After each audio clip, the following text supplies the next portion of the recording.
ഞാൻ ഈ ഒരു 5-6 മാസം മുമ്പ് ഒരു മുഖ്യമന്ത്രിയുടെ വാർത്താ സമ്മേളനം കണ്ടു. അപ്പൊ അതിൽ പറയുന്നത് അദ്ദേഹത്തിന്റെ ബന്ധുവാണോ സുഹൃത്താണോ ഞാൻ മറന്നുപോയി. സുഹൃത്തിന്റെ മകൻ അമേരിക്കയിൽ നിന്ന് വന്നു. അമേരിക്കയിൽ നിന്ന് വന്നിട്ട് പറഞ്ഞു, കേരളം കണ്ടപ്പോൾ ആ പയ്യൻ പറഞ്ഞു, കേരളം ഇത് എന്തൊരു മാറ്റമാണ്, അമേരിക്ക പോലും തോറ്റുപോകുമെന്ന് പറഞ്ഞു. അപ്പൊ എനിക്ക് സംശയമായി, ഈ പയ്യൻ ആരായിരിക്കും, എവിടെ ഉണ്ടാവും ഇപ്പൊ പയ്യൻ?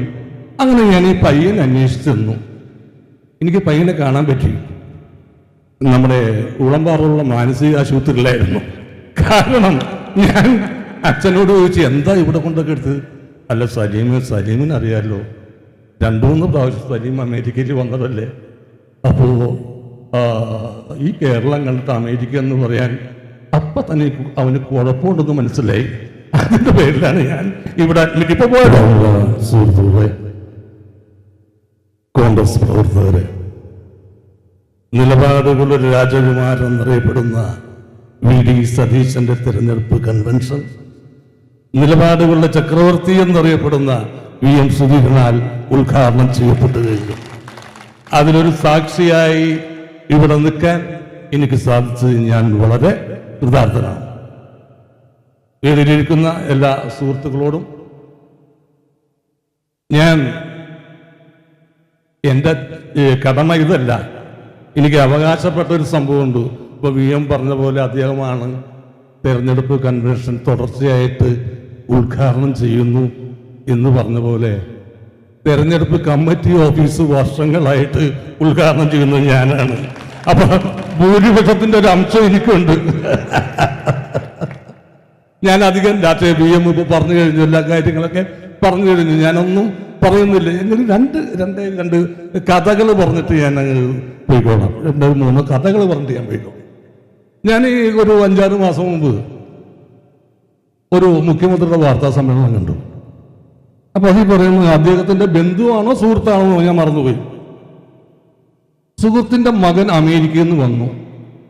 അമേരിക്കയിൽ നിന്ന് വന്നിട്ട് പറഞ്ഞു, കേരളം കണ്ടപ്പോൾ ആ പയ്യൻ പറഞ്ഞു, കേരളം ഇത് എന്തൊരു മാറ്റമാണ്, അമേരിക്ക പോലും തോറ്റുപോകുമെന്ന് പറഞ്ഞു. അപ്പൊ എനിക്ക് സംശയമായി, ഈ പയ്യൻ ആരായിരിക്കും, എവിടെ ഉണ്ടാവും ഇപ്പൊ പയ്യൻ? അങ്ങനെ ഞാൻ ഈ പയ്യൻ അന്വേഷിച്ചു തന്നു. എനിക്ക് പയ്യനെ കാണാൻ പറ്റി.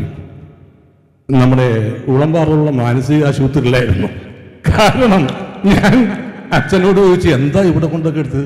അല്ല സലീമിന് അറിയാമല്ലോ, 2-3 പ്രാവശ്യം സലീം അമേരിക്കയിൽ വന്നതല്ലേ. അപ്പോ ഈ കേരളം കണ്ടിട്ട് അമേരിക്ക എന്ന് പറയാൻ അപ്പൊ തന്നെ അവന് കുഴപ്പമുണ്ടെന്ന് മനസ്സിലായി. അതിന്റെ പേരിലാണ് ഞാൻ ഇവിടെ അഡ്മിറ്റ്. ഇപ്പൊ പോയട്ടോ, കരണ്ടൊക്കെ അടുപ്പിച്ച് പോയി, ആള് പോയി. പിന്നെ വേറൊരു, അതൊരു 2 ആഴ്ചയായിട്ടുള്ളൂ, 1 മാസമായിട്ടുള്ളൂ, വേറെ ഒരു വാർത്ത വന്നത്. വാർത്തയെന്ന് വെച്ചാൽ മുഖ്യമന്ത്രി തന്നെ പറഞ്ഞത്. അപ്പോ P. രാജീവ് അദ്ദേഹത്തിനോട് എന്ന് പറഞ്ഞു, ഒരു വ്യവസായി വന്നുണ്ട് കേരളത്തിൽ പണം മുടങ്ങാൻ വേണ്ടിയിട്ട്. അപ്പൊ മുഖ്യമന്ത്രി വിചാരിച്ചു വളരെ നിസ്സാരമല്ല, പൈസ മുടക്കാൻ വേണ്ടി വന്നേന്ന് വിചാരിച്ചു.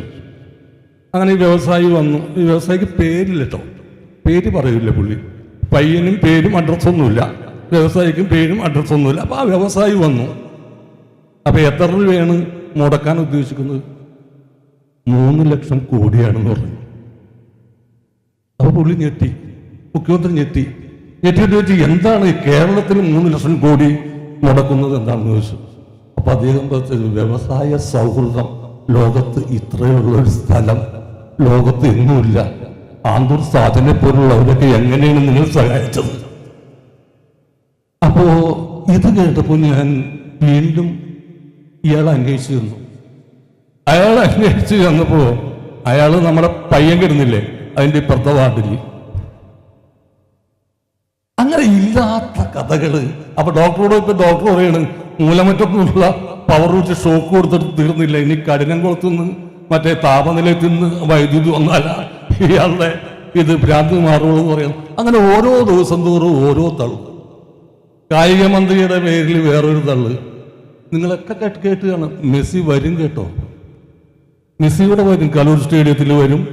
കലൂർ സ്റ്റേഡിയത്തിൽ വന്നിട്ട് കൈരളി TV കോമഡി ഷോ അവതരിപ്പിക്കും. അങ്ങനെ പല ഇതുണ്ടായിരുന്നു. അവിടെ പണിയുന്നു, ഇവിടെ പണിയുന്നു. അപ്പോൾ മെസ്സി ഇവിടെ ഇന്ത്യയിൽ വരികയും ചെയ്തു. ആന്ധ്രാപ്രദേശിൽ വന്ന്, ബോംബെയിൽ വന്ന്, ഡൽഹിയിൽ വന്നു. അപ്പം ഞാൻ മെസ്സിനോട് ചോദിച്ചു, മെസ്സി എന്താണ് കാരണം? താൻ ബോംബെയിൽ വന്ന്, ഹൈദരാബാദിൽ വന്ന്, ഡൽഹിയിൽ വന്ന്, ഞങ്ങളുടെ കേരളത്തിൽ വരാൻ എന്താണ്? അപ്പം അദ്ദേഹം എന്നോട് പറഞ്ഞു, ചേട്ടാ വേറൊന്നും വിചാരിക്കരുത്, കേരളീയരോട് ഒരു ദേഷ്യമില്ല. എനിക്ക് 8 ബാലൻഡർ പുരസ്കാരമുണ്ട്. ബാലൻഡർ പുരസ്കാരം അറിയാലോ, ലോകത്തിലെ ഏറ്റവും മികച്ച ഫുട്ബോളർക്ക് കൊടുക്കുന്ന പുരസ്കാരമാണ്.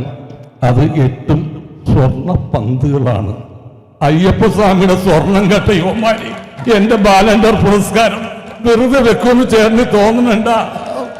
അങ്ങനെയൊക്കെ ചെയ്യാൻ ചേട്ടാ മറ്റാരുണ്ട് LDF അല്ലാതെ?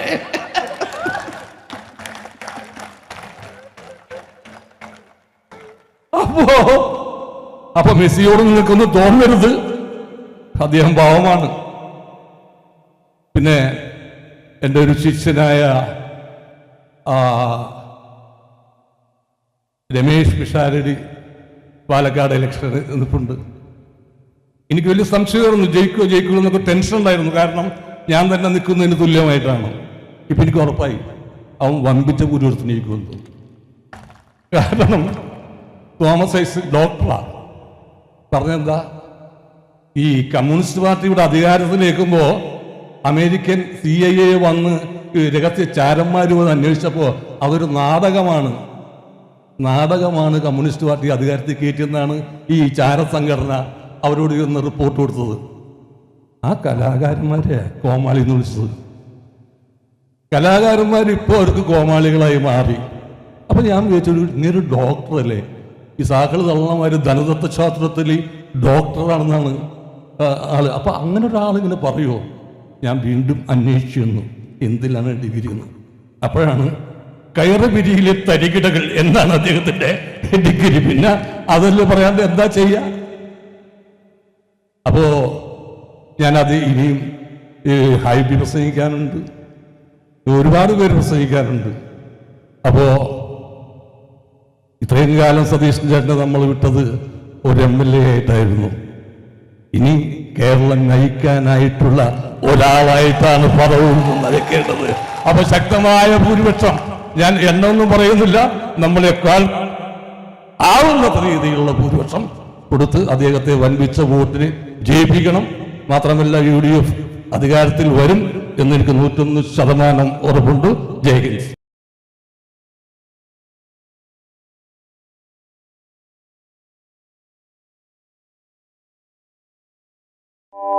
കൂടുതൽ വാർത്തകളും വിശേഷങ്ങളും നിങ്ങൾക്ക് ലഭിക്കാൻ കേരളീയം ന്യൂസ് സബ്സ്ക്രൈബ് ചെയ്യുക. കൂടെ ബെൽ ബട്ടണും അമർത്തുക.